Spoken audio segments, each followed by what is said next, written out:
um pluginzinho para o Chrome que grava a sala. Para quem não pode gravar, vamos embora ver se ele funciona.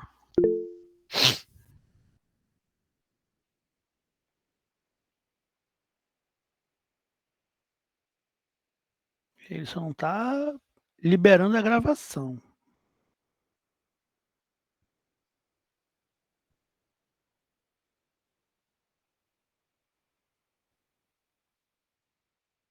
Ou ele está gravando já e eu não entendi. Eu acho que ele está. Quando eu fiz isso ainda agora, pode ser que ele tenha mantido já o processo, né? Mas vamos lá. Então vamos nós. Espero que esteja gravando, senão vai ser pior do que eu. O Soledo é pior do que a emenda, né? Pessoal, boa tarde. Então, vamos aqui começar a nossa última aula sobre tarefas. Está acabando. Acho que ninguém aguenta mais falar sobre tarefas. Então, hoje tem 2 materiais bem curtos, né? Um é sobre os mecanismos de cooperação agora, né? Para resolver ali aquela questão de acesso à sessão crítica. E depois mais um outro material mais curto ainda, que são os problemas clássicos e os impasses, tá? Então, esses são os últimos materiais de tarefas, né? E percebam como tarefa é um negócio grande. A gente tem a gerência da tarefa, o conceito de tarefa, como é que implementa a tarefa com processo e thread, como é que faz o escalonamento de tarefas, aí como é que tem a questão da comunicação, os mecanismos para implementar essa comunicação, a questão de coordenação, como é que se coordena a comunicação entre tarefas, os mecanismos para essa coordenação, para essa cooperação, e os problemas clássicos que estão envolvidos. Tá? Então a gente vai hoje fechar esse negócio, acabar com esse negócio de tarefa. E aí o nosso primeiro material é sobre mecanismos de coordenação. Tá? É um material bem tranquilo, bem simples. E ele traz aquela ideia de que a gente viu na aula passada sobre a parte de cooperação de tarefas, que as ideias lá, semáforo não, eita, fugiu a palavra, alternância de uso, o TLS, inibir interrupções, Peterson, né, outras ideias ali, elas funcionam, né, são soluções interessantes, assim, viáveis, né, só que na construção de aplicações elas acabam sendo bem ineficientes e injustas, né? Então não é muito fácil ou não é muito, como é que eu vou dizer, coerente deixar tudo a cargo da aplicação, porque aí o programador tem as ideias, mas o negócio acaba não funcionando muito bem. Então, o que acontece? Embora a gente tenha vários tipos de soluções para tentar fazer a cooperação entre tarefas, né, na hora de implementar, né, e tentando atender aquela ideia de que o mecanismo ele tem que ser eficiente, ele tem que ser injusto, ele só não dá para ser independente, né, tem basicamente 2 grandes soluções ou 2 grandes formas de implementar esse mecanismo de cooperação, de coordenação, que são os semáforos e os mutex. Então, assim, qualquer desculpa, gente. Qualquer implementação, qualquer ideia que envolva mecanismos de cooperação, de coordenação de tarefas, você vai ter algum vestígio, alguma ideia de semáforos e de mutex. Então, a gente vai ver aqui nesse material 4 materiais, 4 ideias de implementação. Primeira é o semáforo, de fato, né? E aí depois tem o mutex e umas variações do mutex ou outras ideias que usam o mutex, tá bom? O semáforo tem mais ou menos a ideia mesmo de um semáforo do trânsito lá que a gente está acostumado a fazer. Ele vai definir o fluxo, né, de acesso, digamos assim, entre as cooperações. Então, assim, o semáforo é o mecanismo mais eficiente e flexível para se fazer controle de exclusão mútua, né, entre N tarefas. Não tem uma distinção de ser uma para uma, de 2 tarefas, não. Posso ter N tarefas. Então, de fato, é a melhor ideia. E aí, para quem conhece um pouquinho de redes, de sistemas operacionais, foi proposto lá pelo nosso bom e velho Dijkstra, né, que é um matemático holandês lá de 1900 e pouco, que ele pensou nessa ideia de criar um mecanismo para controle de fluxo, né, para controle de exclusão, digamos assim, e é o mecanismo principal utilizado até hoje. Tá? Já tem aí bons 40 não, né? Mais quase 60 anos já e continua sendo empregado sem nenhum tipo de problema, é uma ideia que funciona e funciona muito bem. Então, o semáforo, ele nada mais é do que uma variável, né? E tipicamente uma variável chamada de S, para representar a ideia do semáforo. Então, essa variável S é a variável que representa a nossa região crítica. Então, se a gente tivesse lá, usando o exemplo da aula passada, a conta, né, aquela região de memória que era conta, que era saldo, seria um S saldo. Então, a gente tem sempre o S, que é o que representa ali a nossa região crítica lá. E o conteúdo dessa região crítica, ele não é acessível ao programador, né? Então já começa que não vira bagunça. Não dá para todo mundo acessar. Quem acessa de fato a região crítica, quem permite o acesso é o núcleo do sistema operacional. Então tem uma variável, uma região que ela é implementável, né? E que não tem acesso facilitado ou direto por quem está programando. Então, o semáforo, que é a região, ele tem um contador, né, que está iniciando com 1, e ele tem uma lista de tarefas, aquelas que querem acessar ou querem ingressar a região crítica. E, obviamente, que essa região, essa fila, ela sempre vai iniciar vazia. E eu acabei repetindo aqui que o conteúdo interno do semáforo, né, ele não é acessível pelo programador. O programador acessa o semáforo, tá? Ele pede para ingressar na região, ele não consegue manipular nada que fica dentro do semáforo, digamos assim, ou da ideia de como é que funciona o semáforo. Então, basicamente, para o semáforo, que é a região, ele vai permitir duas operações, né, que são chamadas de operações primitivas ou são chamadas de sistemas. E elas têm execução atômica. Né? Pediu para fazer, ela executa. Essa operação ela nunca pode ser interrompida. A primeira operação é a operação de down, né? Então eu estou querendo solicitar acesso, quero entrar na minha região crítica. Né? Lá na aula passada era enter, aqui é down, mas é a mesma ideia. E o up é quando eu quero liberar, né, o leave lá da aula passada sobre a região crítica. Obviamente, o down e up funcionam naquela região que está lá definido, no caso, o nosso S. O down, ele tenta verificar, né, ele verifica ali a região crítica. Está livre? Está livre. Alguém ia falar? Professor, não está aparecendo a apresentação. E eu tô há meia hora aqui e vocês não falam nada, né? Pior que é daqui, ó. Compartilhar essa tela. Vocês estão ficando pior que eu, viu? E eu tô há meia hora aqui falando, vocês não dizem nada. Então vamos embora lá de novo. O bom é que vai ter duas explicações no vídeo. Que eu não vou editar, não, vou logo dizendo. Então vamos embora lá. A gente viu na aula passada os mecanismos ali, as ideias, as soluções para, digamos assim, gerenciar a ideia de exclusão mútua. Tá? A gente viu que tem alguns problemas ali, que é o problema de ineficiência, de injustiça e de dependência. Tá? Quando a gente traz esse negócio para a prática, né, para de fato fazer as implementações ali, tem duas soluções ou duas ideias que mais se destacam, que são as mais empregadas na literatura. Então, são as mais empregadas de fato na prática quando se quer tratar a exclusão mútua, tá? Que são os semáforos e os mutexes. Os mutexes é uma extensão de semáforo, digamos assim. Tá? E o legal dessas duas estratégias ou ideias é que elas conseguem atender a eficiência e a justiça.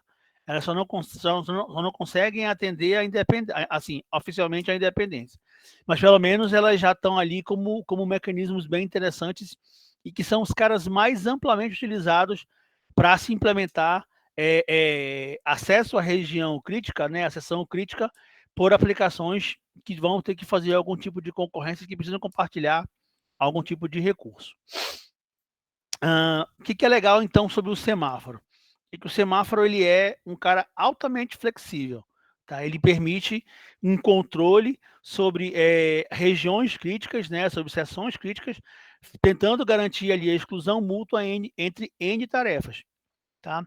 O que eu já tinha falado, foi proposto pelo Dijkstra, né, que era um matemático holandês, e ele até hoje acho que é o mecanismo de sincronização mais usado para esse tipo de serviço. E embora ele seja muito aplicado para exclusão mútua, ele funciona para outras situações onde eu precise, por exemplo, definir fluxo ou definir ingressos, né? Assim, onde não é um caso de exclusão mútua, mas eu preciso gerenciar uma cooperação. Então, o semáforo também funciona para fora do escopo de exclusão mútua. Então, basicamente, o que o semáforo é? Na hora de se implementar ou de se trabalhar com ele, a região crítica, a seção crítica, aí lembrando da semana passada, lá da aula passada, desculpa, do nosso exemplo da conta bancária, o nosso saldo é a região crítica. Então, essa variável S de semáforo, ela representa essa região crítica que era o nosso saldo ali. Tá? E a funcionalidade, as funções ou a programação do semáforo, isso nunca é acessível pelo programador. O programador só consegue disparar as duas perspectivas que eu vou já apresentar ali. Então, um semáforo ele tem como mecanismos de controle um contador, que vai contar a quantidade de pessoas, de interessados, de operações, digamos assim, e uma fila de tarefas. Né? A fila daquelas tarefas que tem que acessar ou precisam acessar a região crítica. Tá? E aí, era onde eu estava, né? O semáforo ele funciona para o programador, ele só consegue enxergar essas duas operações primitivas, né? Que são literalmente atômicas. Então, a operação precisa, ela é atômica porque ela é executada do começo ao fim. Ela nunca vai ser interrompida. Né? Você não pode imaginar que você colocou ali um down S, aí, opa, interrompe essa operação aqui, coloca uma outra, e como é que fica a região crítica? Não, ela é atômica porque ela é iniciada e ela vai até o final para poder devolver o controle para outra operação ou outra tarefa, outro processo do sistema operacional.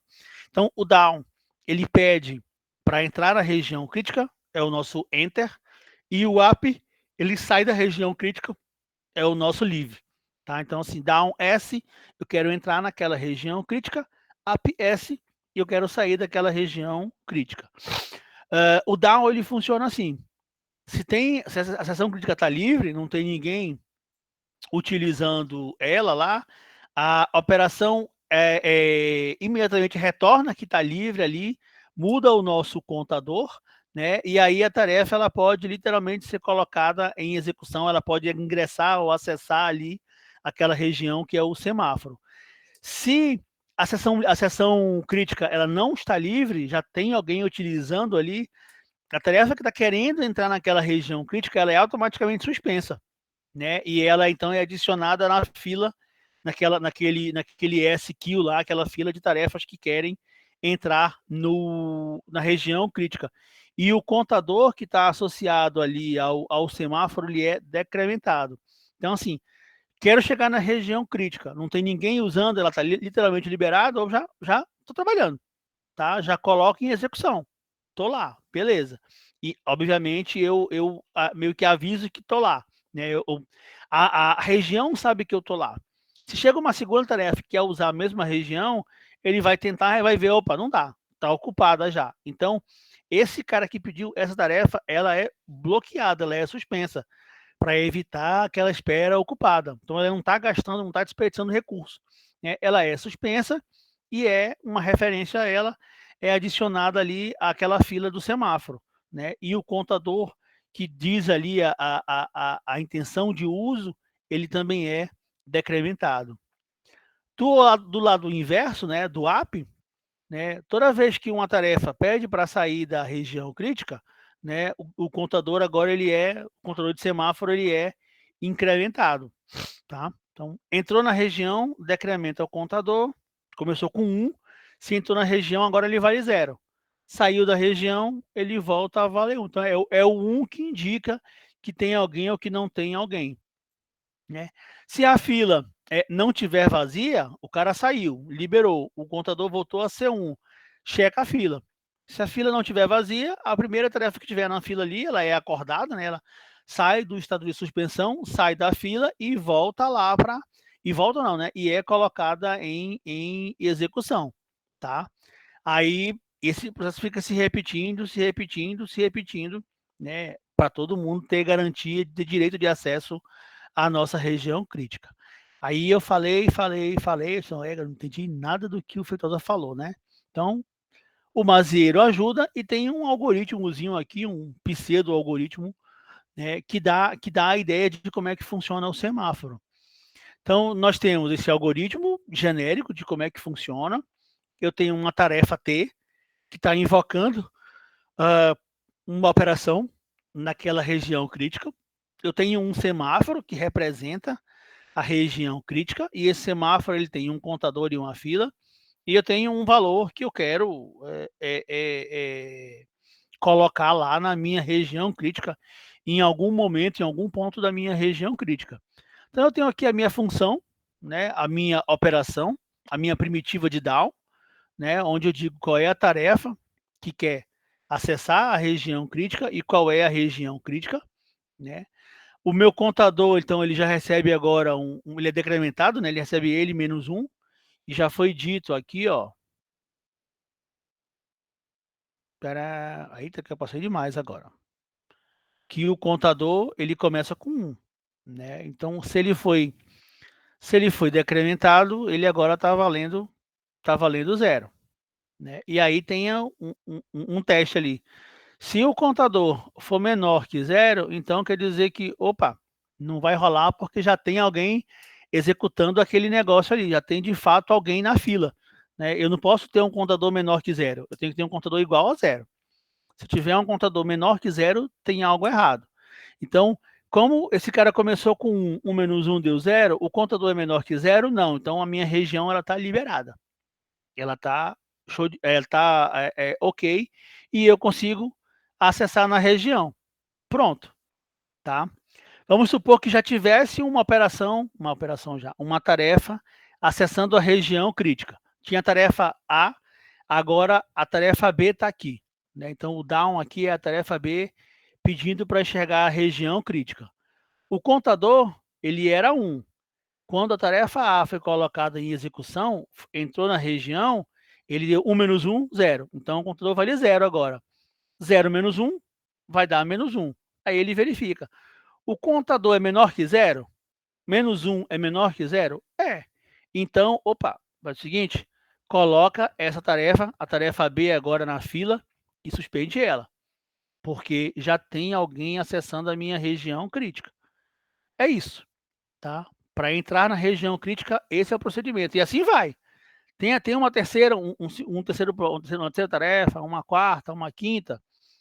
Acabou, saiu. A tarefa A está saindo lá da região crítica. Aí ele pega o contador e dá um up nele. O contador, né? Ele agora ele estava como 0, ele agora volta a valer como 1. Aí vem a pergunta: o contador é menor ou igual a 0? No caso de ter uma única tarefa, não, né? Tá tranquilo, ele agora é 1, ele foi embora. Naquele segundo caso, quando tinha, vamos lá, tinha 2 tarefas, o contador estava valendo menos 1 já. Aí o contador recebe menos 1 mais 1, deu 0. O contador é menor ou igual a 0? Ele é igual a 0. Então, vamos lá. Vamos acordar o primeiro cara que está na fila lá, né? E vamos fazer ele funcionar. Vamos colocar ele aqui agora na nossa região. Né? Então, acorda ele e ele faz de novo um down para ele entrar na região crítica. Né? Aí o negócio funciona muito bem.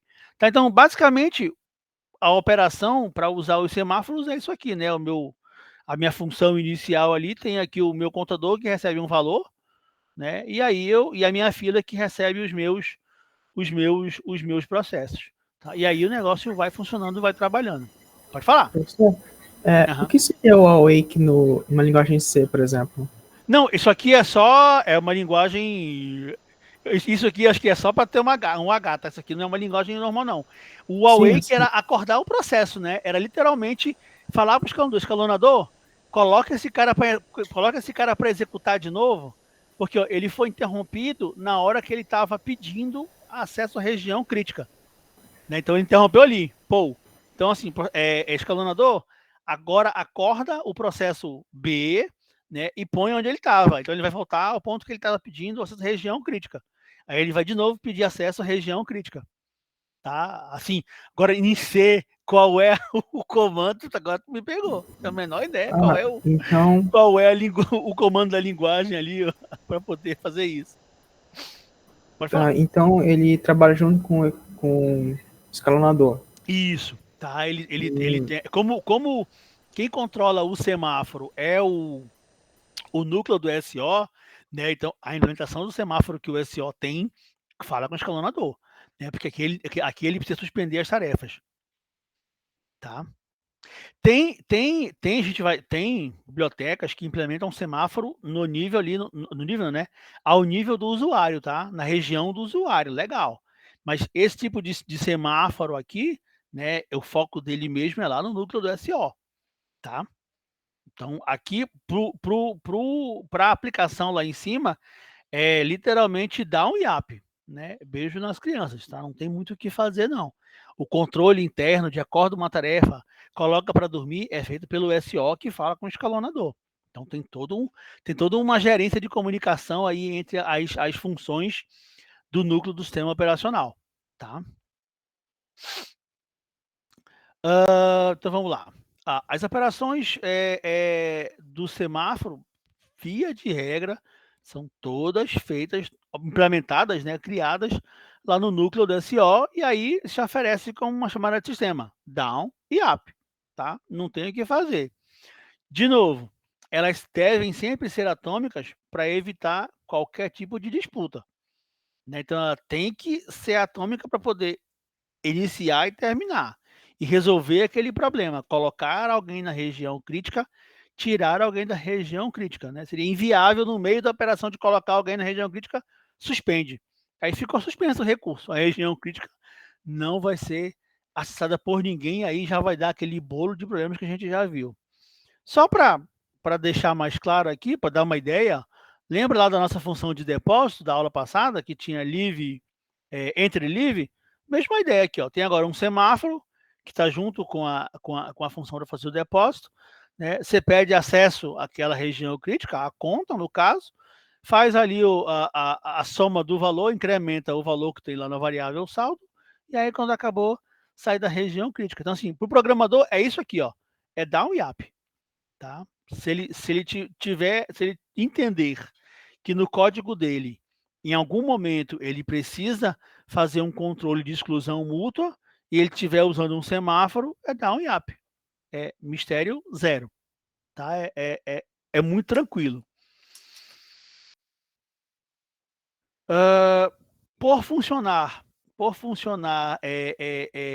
de forma bem simples, né, e ter sido uma ideia que parece que antigamente funcionava muito bem, os semáforos eles conseguem atender aquela ideia da eficiência, né, as tarefas elas não aguardam os semáforos, né, elas ficam sempre suspensas. Chegou, a região está ocupada, suspende, e a suspensão na teoria não consome processador, porque o cara não fica ali perturbando, perguntando, né? Ele está lá quietinho, parado, então o processador trabalha de fato naquilo que é mais relevante para ele. Liberou, é o primeiro da fila, acorda, e aí de fato o cara volta a trabalhar. É justo, né? Porque aqui funciona como um FIFO, então o primeiro que chegou é o primeiro a ser atendido, então de fato vai todo mundo ser atendido. Ah, eu acabei de sair da região e quero voltar de novo para ela. Você vai ficar no fim da fila, né? Você não tem prioridade, é FIFO.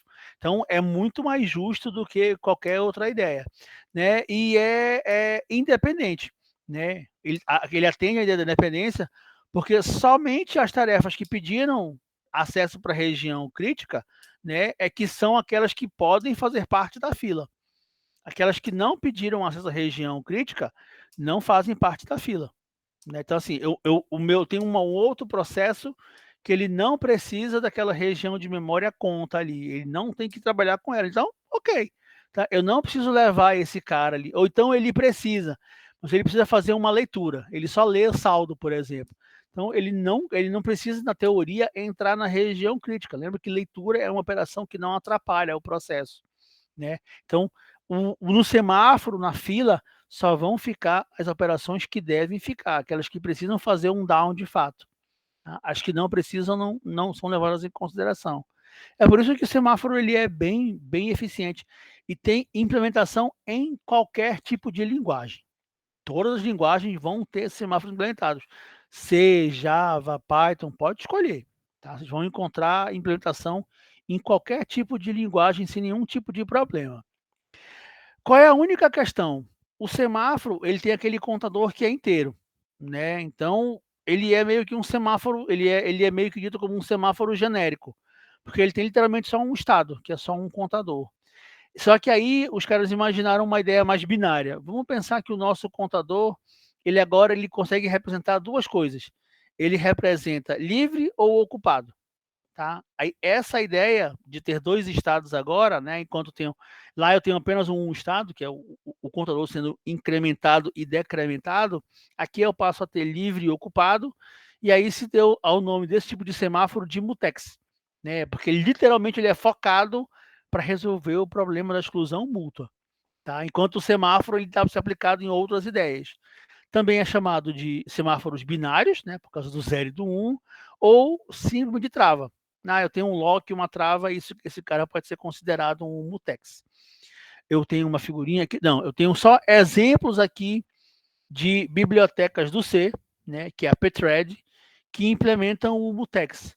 Tá? A ideia é quase similar à do semáforo. E quando chegar na próxima ideia, que é a ideia de variáveis, tem um exemplo do mutex lá. Por isso que não tem aqui a figurinha. Tá? Então, o mutex é um semáforo que ele agora tem dois estados, livre ou ocupado. Né? Eu consigo representar a minha região crítica livre ou a minha região crítica ocupada.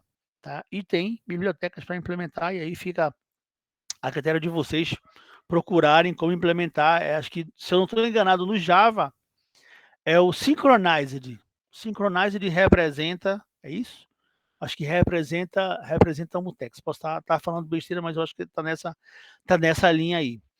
Uma terceira ideia é a ideia da variável de condição, tá? Que faz uso de um mutex. É por isso que o mutex está bem simples ali. Então, uma variável de condição, ela tem associação com uma condição lógica mesmo. Né? Então, ela está esperando que aconteça alguma coisa com a tarefa, que a tarefa conclui, que chegue um pacote, chegue algum tipo de informação. Então, é uma variável de condição que é atrelada a uma espécie de operação lógica que a tarefa precisa realizar ou precisa ter um retorno para poder continuar. Então, conclusão da operação, chegada de pacote, preenchimento de conteúdo no buffer, é algo que eu espero que aconteça para poder eu, de fato, acessar a minha região. Então, quando essa tarefa está aguardando por essa condição, essa variável de condição, quando ela quer ingressar na região crítica que ela está ocupada, ela é colocada em suspensão, né, para dormir, até que uma tarefa diga assim, olha, acabei aquela condição, pode vir, liberei a região crítica, pode vir. Tá? É muito similar à ideia do semáforo, tá? Não tem. Então, não é a tarefa que foi suspensa que fica naquela, ei, é a minha vez? É a minha vez? O que eu estou fazendo? Não. Quem acaba, chama o próximo. Está muito parecido com o semáforo, tá? O uso agora é um pouquinho diferente, né? Enquanto o semáforo ele tinha lá a variável S, que representava a região, e tinha o contador, e tinha a fila, e tinha a operação de down e de up, as variáveis de condição, uma variável de condição, ela tem uma variável de condição C, né, que pode ser que é a nossa região crítica, desculpa. Né? Então, uma tarefa ela fica sempre aguardando para que alguém diga lá que a região crítica está liberada. Então, tem uma operação de wait que suspende as tarefas. Né? Se tiver alguém tentando acessar a região crítica ali e a região estiver ocupada, ele ganha agora um wait, e aí a tarefa que está pré-pedindo ela fica sendo suspensa. Né? Em vez de ficar em espera, ela está lá suspensa. Quando alguém libera, né, se verifica a condição, foi liberado, algo do tipo assim, foi liberado, foi liberado. E aí o operador, o SO ou o próprio código do programa pode colocar, pode executar uma operação de signal para dizer assim, olha, tá livre, tá ok, ou de notificação, notify. Então, é muito parecido com a ideia do semáforo, mas agora usando 3 primitivas, digamos assim, né? E é o próprio sistema que indica quando o negócio está lá. Para poder manter e saber quem é que está esperando, as tarefas também são colocadas numa fila, tá? Não tem muito o que fazer não. Olha como é que é o código, né, de uma variável de condição, né? Um pouco parecido com a ideia do semáforo. Nós temos uma tarefa T, que é aquela que está invocando a operação, é aquela que quer fazer uso da região crítica, né? A operação está dentro da região crítica. Tem a variável C, que é a variável de condição, e tem o mutex que está associado a esse carinha lá. Então, tem a primeira função, né? A primeira primitiva, que é a primitiva de wait, recebe a tarefa, recebe a condição e recebe o mutex que gerencia a região crítica, né? Então, o C, embora faça as ideias, ou dê a ideia de que é a região crítica, ele é a operação que está dentro da região crítica, né? O somar, o depositar, algo do tipo assim, que vai trabalhar com aquele valor. Então, a operação de wait é, os cara chegou lá, a tarefa que está pedindo para acessar a região crítica, para acessar aquela condição, vamos chamar assim. Não pode, porque a condição está em uso, né? A região crítica está operada já, está sendo utilizada, desculpa, está em operação, né? A gente chama-se uma variável uma função de append que registra essa tarefa no final da fila de condição, igual o semáforo, né? Chama aqui uma variável para fazer a liberação do mutex, né? Quando o mutex está ativo, suspende aquela tarefa que está querendo lá, e aí, uma vez que a tarefa acordou, ele já requer o mutex para ele, né? Eu coloco o cara na fila, né? Deixo o mutex continuar em uso, libero o mutex, libera o mutex para mim, mas de fato o mutex não está liberado, só é liberado quando a região crítica foi liberada. Suspendo a minha tarefa, né? E quando a minha tarefa acorda, eu já dou um lock para dizer assim, opa, o mutex agora é meu. Obviamente, se eu for o primeiro cara da fila, tá? A operação de signal é o cara que vai dizer assim, olha, eu já estou aqui, né, na fila esperando, agora é minha vez, então vamos embora acordar. É o nosso appzinho ali. Então vamos embora acordar, ele vai lá na fila, tira o primeiro cara da fila e pede para o escalonador voltar, né, ativar aquele processo para colocá-lo em execução. E tem aqui uma função de broadcast que acorda todo mundo que está na fila, né? Daria para acordar todo mundo da fila.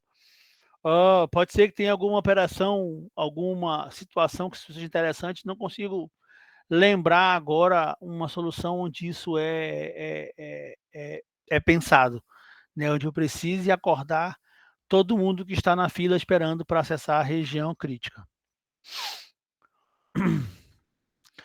As variáveis de condição... Oi? Alguém falar? Não. Não, acho que não. Tá.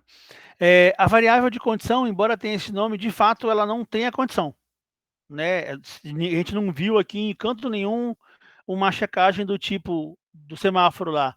Se o contador for menor que 0, então não tem condições, tá? A condição de fato mesmo não existe. A condição ela é implementada pelo próprio programador, pelo programa, tá? É o programador que vai testar lá se a região está vazia, se o buffer está vazio, algo do tipo assim, tá? A ideia da variável é só garantir a sincronização, tá? Eu confesso para vocês que eu nunca implementei variável de condição. Eu sempre trabalhei com semáforo e mutex. Tudo bem que eu fui aluno de graduação lá em 94, né? E aí vai, mas mesmo no mestrado e doutorado eu nunca precisei implementar variáveis de condição. todas as minhas situações de implementação, eu sempre utilizei semáforos ou mutex. Tá? Eu realmente nunca parti para variáveis de condições. E a última ideia são os monitores. Os monitores surgiram porque a ideia do semáforo e a ideia do mutex, né, elas funcionam muito bem, só que quando você tem um código muito extenso, um código muito grande, acontecem problemas, né? Problemas ligados ao programador, né? Porque quanto mais complexo, maior fica o teu código, é função do programador entrar na região, sair da região, down e up. Então é muito comum em códigos muito grandes que o programador entre na região e não saia. Ele deu um down e esqueceu de dar o up. Então pronto. Então o monitor é uma espécie de estrutura que automatiza, né, ou que regulariza essa sincronização aí. Então é ele que requisita, né, requisita e libera o uso da sessão crítica. É muito mais transparente e o programador não precisa se preocupar em ele tem que fazer o acesso à região e ele liberar depois a região. Essa é a ideia por trás dos monitores. Olha a diferença, né? Enquanto enquanto o semáforo já era a região, né? O semáforo era a região e tinha o contador e a fila, o monitor ele precisa saber qual é o recurso, né, que vai ser compartilhado, qual é a região, né? Quais são os procedimentos, né, que vão permitir o uso àquela região. Ele vai fazer uso de um semáforo ou de um mutex para controlar a região, né? E ele tem uma invariante sobre o estado interno do recurso, né? Que é uma condição que está sempre verdadeira. Fitosa, tu falou e eu não entendi nada. Então, pronto. Lembrando lá da nossa conta, né? Então, esse é um monitor que vai gerenciar uma conta. O que ele tem aqui? As informações iniciais. Ele tem o conjunto de procedimentos para que o negócio funcione. Tá? A conta é o nosso recurso compartilhado. Né? A conta vai ser aquela região de memória que vai ser acessível, quase que não sai, por várias tarefas. Tem os procedimentos também que vão ser utilizados, né, para poder trabalhar com as variáveis aqui. Então, eu tenho a variável depositar, a função depositar, que recebe um valor flutuante, a minha checagem. Se o valor for maior ou igual a zero, eu faço ali, naquele caso, somo esse valor ao meu saldo atual. Se não, eu digo lá que eu não posso fazer, colocar na minha conta um valor negativo. Já a minha retirada, o meu saque, né, tenho também a variável saldo, verifico a variável saldo, verifico se o valor que eu estou querendo sacar, agora retirar, é maior que zero. Se for, eu decremento lá da minha região de saldo, e se não, digo que não pode. Pergunta: cadê o entrar e sair da região? Não tem, tá? Não tem. É o monitor, essa classe monitor aqui, essa implementação, que gerencia a entrada e saída da região crítica. Né? O programador, de fato, definiu o que ele vai fazer. Definiu a estrutura e definiu as funções. Acabou-se. Tá? E aí, obviamente, quando ele usou aqui o monitor, e ele está sempre fazendo o saldo, ficou claro para o monitor que o conta, né, variável de saldo aqui, é a região crítica que ele precisa controlar. Tudo bem? Tranquilos? Ó, só para tentar deixar um pouquinho mais claro, mas eu acho que é bem tranquilo. Várias tarefas, né? Esse cara todinho aqui é o nosso monitor, esse cara em cinza. Tem o mutex que controla aqui, tem as ações, os procedimentos, as funções aqui, as variáveis, e tem os dados que de fato são manipulados. Então, é muito tranquilo, né? Eu tenho o mutex aqui, então só quem consegue retirar aqui agora é a minha função 2, né? Que está mexendo com ali a região crítica do saldo. Né? Enquanto não tiver desocupado aqui, a tarefa 4, que talvez queiram depositar, não consegue. Se tivesse uma tarefa 5 aqui e ela quisesse consultar, ela passaria direto. Né? Consulta é uma leitura. Leitura não atrapalha, desculpa, na região, no acesso na região crítica como um todo. Tudo bem?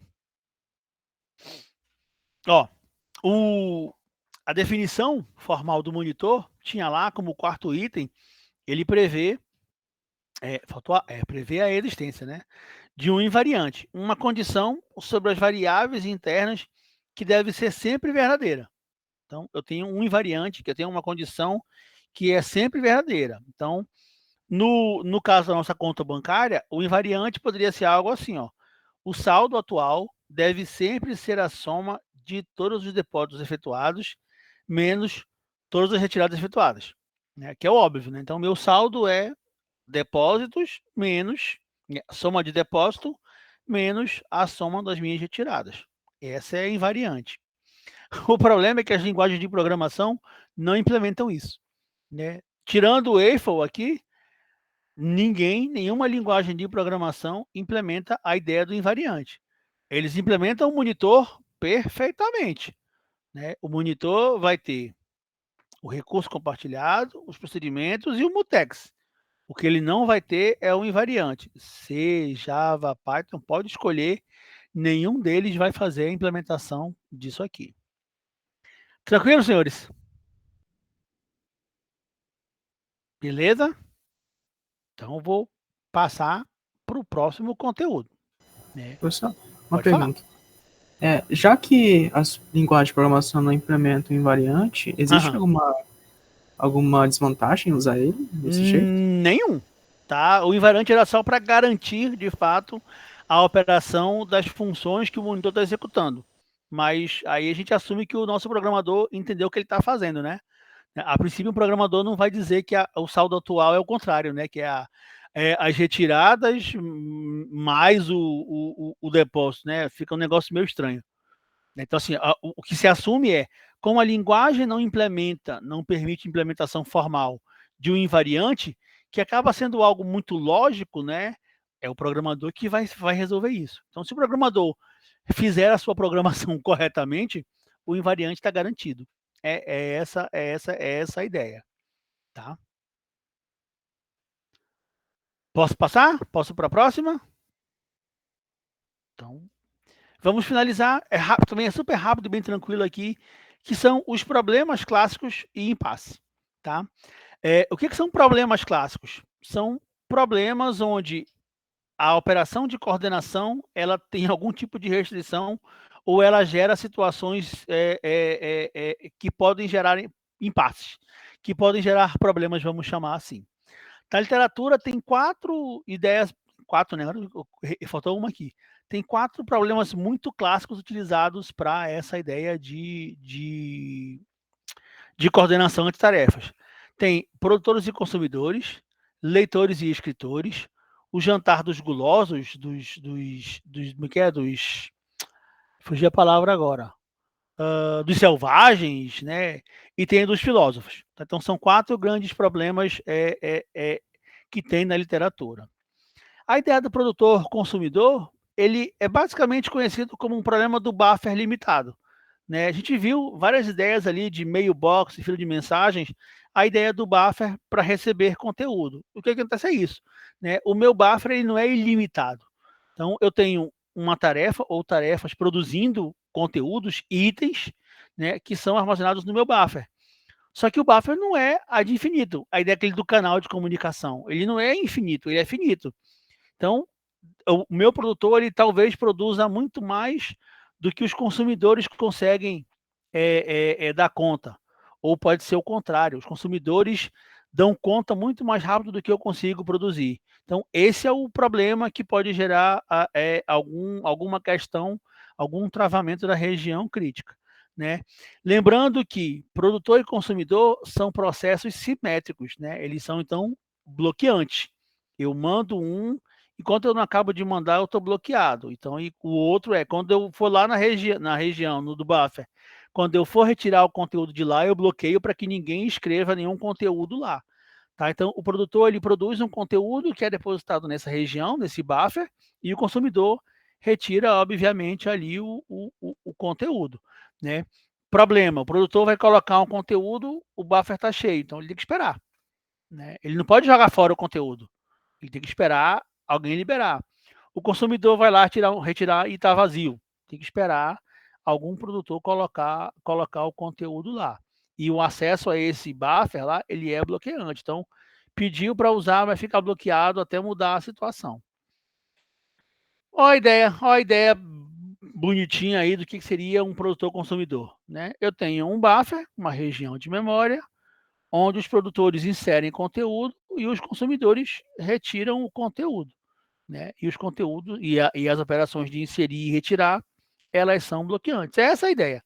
Tá? Então, o processo o P1 vai lá, quer colocar o endereço K, o conteúdo K, o P2 quer colocar o L, o consumidor 1 já está retirando o conteúdo C, o consumidor 2 o conteúdo B, o 3 o conteúdo A, e assim vai. Tá? É um processo que funciona. O problema é justamente esse, né? É você garantir que não vai estar cheio, não vai estar vazio. Né? E quem tem prioridade desse negócio aqui? Né? Quem é que tem que. Qual é a prioridade? É inserir conteúdo ou remover conteúdo? Se é para remover conteúdo, quem é que tem prioridade dos consumidores que está aqui? Se é para inserir, quem é que tem prioridade aqui? Então, produtor consumidor é um problema clássico interessante. O produtor consumidor, ele é, se a gente for pensar, similar demais ao mailbox, né? Ele é muito parecido com a ideia do mailbox que a gente viu na aula passada, ou na aula retrasada, estou na dúvida agora, né? Que é a forma de se criar um mecanismo de comunicação. Tá? E aí, via de regra, quando se implementa mailbox e os pipes, eles são feitos com produtor consumidor. Só que o pipe é 1 para 1, e aí o problema meio que não existe, né? É 1 para 1. Esse cara aqui tem a prioridade, que ele é o primeiro, ele está produzindo, e depois, em seguida, é o cara que está consumindo, que é o segundo. Então, o pipe é tranquilo. E já em mailbox já dá um pouquinho mais de trabalho. Qualquer solução que vá se implementar, que vá se pensar para resolver o problema do produtor consumidor, tem que levar 3 coisas em consideração. A primeira é a ideia da exclusão mútua, né? Obviamente, a exclusão mútua, né? A região crítica é o bufferzinho lá, então tem que se evitar condições de disputa, né? Eu não posso ficar travando lá. A suspensão dos produtores, né? Toda vez que o buffer está cheio, né? Tem que acontecer para que eu consiga liberar espaço do buffer. Né? É a mesma coisa para os consumidores. Eu tenho que suspender consumidores para garantir que os produtores consigam colocar conteúdo no buffer. Tá? Então, pensando nisso aqui, você consegue gerar a tua solução de produtor consumidor. Eu não coloquei, mas o livro do Mazieiro tem vários códigos ali, várias ideias de solução, tá? Todas baseadas em C, se eu não estou enganado. A segunda ideia é bem parecida, que é o leitor-escritor. Né? Então, agora eu tenho um escritor produzindo conteúdo, né? E tem um leitor lendo esse conteúdo, lendo esses valores. O interessante é que agora, diferente do produtor consumidor, né, que cada um consome, que eu estava consumindo um conteúdo específico, as minhas leituras elas podem ser paralelas, simultâneas. Né? A leitura não interfere no processo. Né? A leitura não atrapalha em nada. Então, a leitura ela pode ser simultânea. Eu posso ter 3, 4, 5. Isso é muito legal para a nossa questão de exclusão mútua. O problema é a escrita. Né? É a escrita que vai atrapalhar aqui. Então, o leitor que está aqui, ó, ele não atrapalha em nada. Eu tenho uma fila aqui de conteúdos, o leitor está lendo cada espaço sem problema nenhum. O problema é justamente o escritor que está colocando o conteúdo aqui. Tá? Tem 2 soluções, né, que são bem conhecidas. A primeira é a chamada de solução simplista. Você coloca aqui um mutex para a área que a gente quer. Aí tem aqui a tarefa do leitor e tem a tarefa do escritor. Né? Ambas checam, né, se a região crítica está liberada ou não está liberada. Na teoria não precisa. Né? O leitor não precisa checar a região. A leitura não atrapalha. Mas a solução mais simplista é essa daqui. Né? Você cria um mutex para a tua região, cria uma tarefa de leitura, um procedimento, uma função de leitura e uma função de escrita. Né? Checa se está liberado, trava, entra, lê, destrava, libera de novo. Quer escrever, checa se está liberado, trava, escreve, destrava e sai de novo. Pronto, está resolvido. Obviamente, não é muito viável, né? Você ficar travando leitura, o teu desempenho vai lá para baixo. Né? Imagina um sistema onde você escreve pouco e lê muito. É inviável um negócio desse, então não funciona muito bem. A outra ideia, que é uma ideia que tem a priorização de leitores, né? Aí aqui seguiu a mesma ideia, agora eu tenho dois mutexes, um mutex que controla um acesso à área como um todo, a área de região crítica, e um mutex que controla o acesso ao contador. Né? Então, com esse mutex de controle ao contador, eu dou prioridade ao meu leitor. Né? E aí a função dos leitores ela é muito mais eficiente, muito mais efetiva. Tá? Então, são duas ideias conhecidas da literatura já para implementação, né? Para implementar algo que funcione com leitores e escritores e que não cause nenhum tipo de problema em relação à nossa região, a região crítica. O terceiro caso clássico é o Jantar dos Selvagens, é uma variação do produtor e do consumidor. Né? Foi criado nos anos 60, eu acho, ou 80, estou na dúvida, acho que foi 90. É pelo Andrew, não sei se é o Andrew Tannenbaum ou é o outro Andrew, que é um dos dois que criou essa ideia aqui. O problema é, tem uma tribo de selvagens, né, que está jantando ao redor de um caldeirão. Né? E esse caldeirão tem N porções de um missionário que foi morto, está sendo cozido dentro do caldeirão. Tá? Quando um selvagem ele quer comer, ele levanta, vai lá e serve uma porção do caldeirão. Isso só não acontece se o caldeirão estiver vazio. Né? Aí, se o caldeirão estiver vazio, o selvagem tem que acordar o cozinheiro da tribo, né, para que o cozinheiro prepare uma porção ali do missionário, né, coloque isso no caldeirão, essas N porções do missionário lá, aí sim o selvagem vai lá e serve a sua porção, e após encher o caldeirão, o próprio cozinheiro volta para o seu estado de dormir. Eu conheço não, eu tenho um trabalho de implementação sobre isso aqui, que é chamado de barbeiro do minhoco, né? Porque o gargalo aqui é o cozinheiro, né? O gargalo, a região crítica não é o caldeirão, digamos assim. O cozinheiro que é o problema, né? É o cozinheiro que faz o serviço de preencher o conteúdo. Então, eu tenho um exemplo que é o barbeiro do minhoco, que é a mesma ideia. Né? A gente pode negociar em fazer esse cara como trabalho também.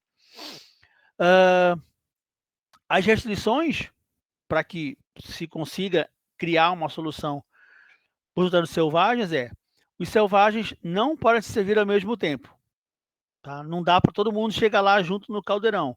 Mas eles podem comer ao mesmo tempo. Um cara se serviu, está comendo, aí o outro se serve, começa a comer e assim vai. Não tem problema nenhum, não. Os selvagens não podem se servir se o caldeirão estiver vazio, tá? E o cozinheiro só pode encher o caldeirão se ele estiver vazio. Tá? Então, o cozinheiro é que é o cara-chave nesse processo aqui. Então, uma ideia seria uma tarefa aqui, um mutex, com uma tarefa para o cozinheiro, né? E uma outra tarefa que representa o selvagem, onde que basicamente o selvagem faz é servir e comer, servir e comer. E o último exemplo, que é o exemplo clássico, que é o Jantar dos Filósofos. Também criado por ele está em todas, tá? Sistemas operacionais, rede, o Disca está em todas. Pode procurar que o cara era bom. A ideia eu tenho que ter um jantar agora para 5 filósofos chineses, né, e que eles se alternam em comer e meditar, comer e meditar. Então, é uma mesa redonda, cada filósofo tem o seu lugar à mesa, tem um prato para cada filósofo, só que se colocaram 5 palitos, 5 hashis. Em vez de serem pares, tem um só para cada um. Né? Não, em vez de terem 10, só tem 5. É de fato, um para cada um. Então, para comer, né, e no meio da mesa tem um prato de arroz ali. Então, para comer, eu preciso pegar o meu hashi, ou um hashi que na teoria é meu, e pegar um hashi que é do meu vizinho. Essa é a ideia. Então, para comer, um filósofo F tem que pegar o palito à sua direita e o palito à sua esquerda. Um de cada vez. Ele não pega os dois juntos. Primeiro ele pega o da direita e depois da esquerda, ou vice-versa, depende da ideia. e os palitos é que são compartilhados, né? Então, os filósofos, os dois vizinhos nunca podem comer ao mesmo tempo, porque não tem como os dois compartilharem o palito, tá?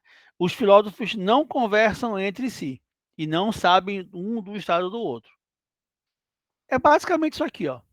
Né? O Pandinha, a ideia do Pandinha foi legal, tá? Não é minha, não, do Mazieiro. Eu tenho os 5 filósofos, né? O 0, 1, 2, 3, 4, cada um tem o seu prato, o arroz aqui no meio e tem só um hashi do lado direito de cada um deles. E para comer, eu preciso pegar o hashi, né? O problema é que esse hashi aqui, ó, é disputado pelo filósofo 0 e o 4. Esse aqui é pelo o 0 e 1. Esse aqui pelo 1 e pelo 2. Esse aqui pelo 2, o 3 e o 4. E aí, como é que come? Tá? Quem é que pega quem? De novo, livro do Mazieiro tem um monte de exemplos de como é que resolve jantar dos filósofos. Tá? Eu resolvi que não valia a pena explicar cada solução, não. Essa questão aqui, ó, esse problema de ter um recurso que é compartilhado por dois e que se todo, você já imaginou se todo mundo pegar o seu à direita? O F0 pega o P0, o F4 pega o P4, o F3 o P3, o F2 o P2 e o F1 o P1. Quem come?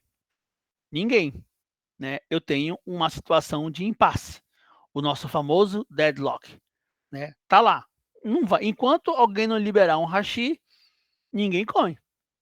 Se todo mundo resolver não liberar o hashi, ninguém vai comer, tá? Então, isso é uma famosa condição de impasse, que é o que a gente vai ver aqui agora, que são os impasses, né? O impasse, né, ele acontece, né, geralmente quando você está usando um semáforo ou um mutex, né, é quando alguém consegue acessar a região crítica, né, e precisa de um conteúdo que não está na região crítica. E tem um outro processo, uma outra tarefa, que acessou a região crítica, né, e precisa de um conteúdo que não está na sua região crítica. Então, eu tenho tarefas que ficam bloqueadas ao mesmo tempo, né? Eu tenho uma tarefa T1 aqui, que ela quer acessar a conta 1, a conta C1. Ela pede para entrar naquela região, tudo bem. E aí, no meio do processo, ela resolveu agora que ela quer acessar a conta 2, a conta C2. Só que, ao mesmo tempo, tem a tarefa 2 que acessou a conta 2 já. E agora quer acessar a conta 1. E aí, como é que faz? Como é que resolve? Não resolve. Isso é um impasse, né? Isso é um deadlock. Eu estou numa situação bloqueante que eu quero um recurso que está bloqueado. No outro lado, eu estou numa situação que é bloqueante e quero um recurso que está bloqueado. E aí, a gente vai ficar aí até esse negócio da tela azul, tá? Feitosa, tem solução? Tem um monte de solução. Se você for procurar, você vai encontrar na literatura um monte de ideia. Na prática, o Windows, Linux, Mac, pode escolher aí. A solução que eles adotam é: vamos ignorar o risco. Tá? Eles não implementam uma solução factível para tratar impasse. É custoso. É muito custoso tratar impasse. E os impasses acontecem numa proporção muito pequena. Vamos supor que a cada 1.000 operações, uma gera um impasse. Quando gera um impasse, dá aquele erro maluco lá, erro de kernel, erro de tela azul, erro de alguma coisa e a aplicação fecha. Morreu. Entendeu? É muito mais fácil para o desenvolvedor do sistema operacional não se preocupar em achar a solução maravilhosa para tratar impasse, né, e esperar que ele aconteça, dê um erro maluco, reinicie, a aplicação volte ao normal e acabou-se. Tá? Então, assim, embora tenha muita solução, várias e várias ideias, na prática o que acontece é isso. Né? O custo para tratar impasse é complicado, depende da lógica, depende da aplicação. Então, assim, os caras ignoram. Assim, quer tratar impasse? A tua aplicação trata impasse. Eu, como SO, não trato impasse. Se der impasse aqui comigo, vai travar e daqui a pouco esse negócio vai morrer. A tarefa morre, o processo morre, a thread morre, a aplicação morre. Ou o SO trava, a gente reinicia tudo de novo. Tá? Então, infelizmente, embora existam soluções, ou quem está criando a aplicação prepara a sua, implementa a sua, porque o SO disse assim, da minha parte eu não faço. Tá? Se alguém que de fato quiser criar uma solução para impedir, impedir que aconteça um impasse, né? Eu quero criar a minha solução para resolver o impasse, o que eu preciso evitar? Eu preciso evitar a ideia da exclusão mútua. Né? Então, assim, o acesso, eu tenho que garantir a exclusão mútua. Né? O acesso ao meu recurso tem que ser feito de forma mutuamente exclusiva, usando semáforo, mutex, aquele negócio. Eu tenho que garantir a posse e espera. Né? Uma tarefa, ela pode solicitar acesso a outro recurso sem... Desculpa, estou falando do contrário, né? Eu só consigo impasse, eu só tenho um impasse, só acontece um impasse se eu tiver essas 4 condições. Primeiro, eu tenho que ter a exclusão mútua. Agora sim, né? Eu tenho que ter um recurso que ele precisa ser compartilhado e ele tem uma questão de ser mutuamente exclusivo. E, obviamente, vai estar sendo gerenciado por um semáforo ou um mutex. Eu tenho que ter posse e espera. Uma tarefa vai pedir um recurso sem ter liberado um outro recurso. Tá? Então, ela está esperando, ela está pedindo por um recurso e está segurando um outro que ela tem. Não tem a preempção. Se não houver preempção, aí a posse espera funciona, o cara pode ficar ad infinito e o meu impasse vai acontecer. E a espera circular. Né? Então, assim, o cara que quer o recurso está esperando o recurso de outro cara, que quer de outro cara, que quer de outro cara, que quer do primeiro cara. Então, eu tenho uma espera circular. Se esses 4 itens acontecerem aqui, eu tenho um impasse. É por isso que os caras não implementam. Né? Assim, exclusão mútua, tudo bem, é tranquilo, vai estar lá. O cara criou um semáforo ou um mutex. Mas a espera circular para acontecer é muito complicado. Né? A não preempção é raro. Qual é o SO que não tem preempção? Né? Todos têm preempção. Ou, assim, a grande maioria das tarefas interativas vão ter preempção. Só as in-lot que talvez não tenham preempção. Tá? Então, assim, por isso que não vale a pena, os caras resolveram não implementar de fato a ideia de criar, de resolver impasses dentro do sistema operacional. Senhores, era isso. Né? Eu falei que hoje era bem curtinho, era 20 slides num, 18 no outro, e é isso aí. Alguma dúvida? Alguma questão?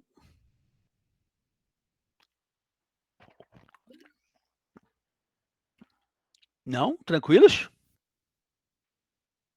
Tem certeza? Então eu vou interromper a nossa gravação aqui.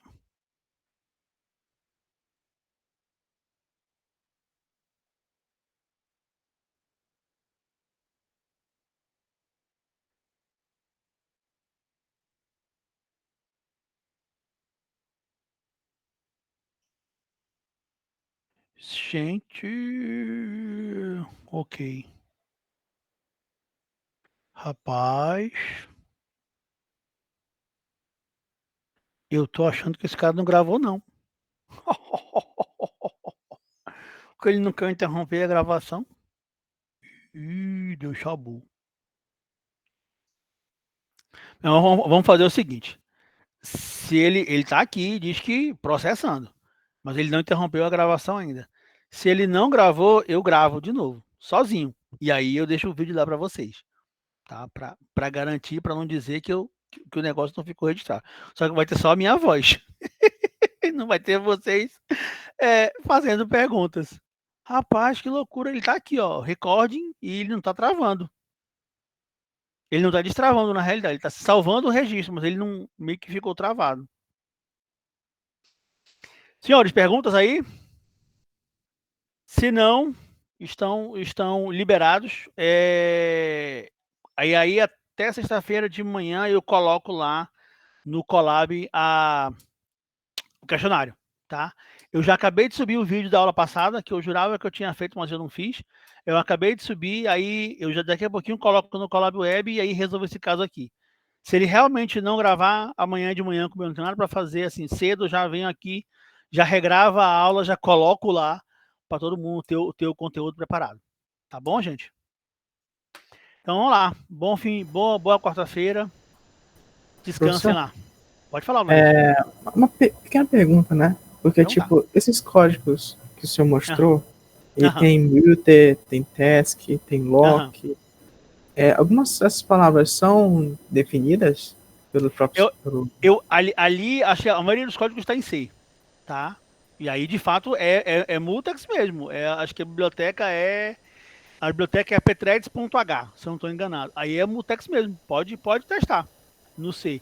Eu não consigo lembrar agora como é que é no Java ou no Python, tá? Mas os códigos que estão, aqueles que estão como procedure e end procedure, aquilo ali é pseudocódigo, é tipo o Pascal, aquilo é só para ilustrar. Os que estão com mutex e void, aquilo é C, pode copiar e colar que na teoria funciona, tá? Entendi. Agora, realmente, outras linguagens eu não vou lembrar. Tranquilos? Então, gente, obrigado. Até segunda-feira, tá bom? Abraços. Até mais, professor. Até logo. Até semana que vem. Tchau, tchau, gente.